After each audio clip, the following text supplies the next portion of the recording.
नमस्कार. आपल्या सगळ्यांचे महाराष्ट्र सोशल न्यूज चॅनलमध्ये हार्दिक स्वागत. चला वळूयात एका नवीन बातमीकडे. आजची बातमी. धुळे शहरातील अतिप्राचीन असलेल्या पंचमुखी हनुमान मंदिरात जबर चोरी झाल्याची घटना घडली असून या घटनेत चोरट्यांनी लाखो रुपयाचा ऐवज चोरून नेल्याची प्राथमिक माहिती समोर आली आहे. पंचमुखी हनुमान मंदिरातील दानपेटी तसेच पंचमुखी हनुमान मूर्तीवरील चांदीचे दागिने असा लाखो रुपयांचा ऐवज चोरून नेण्याची प्राथमिक माहिती समोर आली असून माहिती मिळताच पोलीस प्रशासन घटनास्थळी दाखल झाले आहे. मंदिरातील मूर्तीवर असलेल्या चांदीचा मुकुट तसेच छत्र, सोन्याचा तिलक तसेच लाखो रुपयांची कॅश असा सुमारे 5 ते 6 लाख रुपयांचा ऐवज चोरून नेल्याची माहिती मंदिराच्या वतीने देण्यात आली आहे.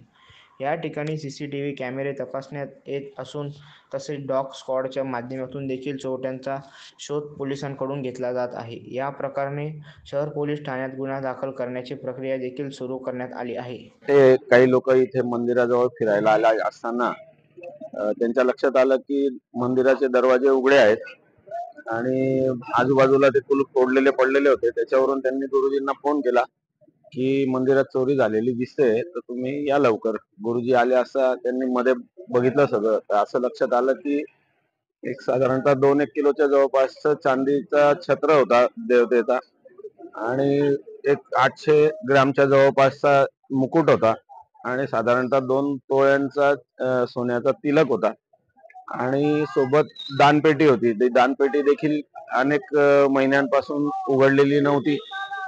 असा एकूण अंदाज 5-6 लाखाचा ऐवज गेला असेल असा अंदाज आहे.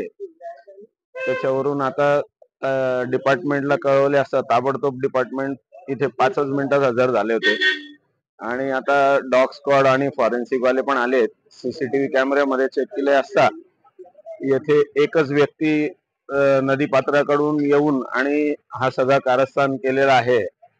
लवकरच त्याचा शोध लागेल याच्यात काही शंका नाही. धन्यवाद.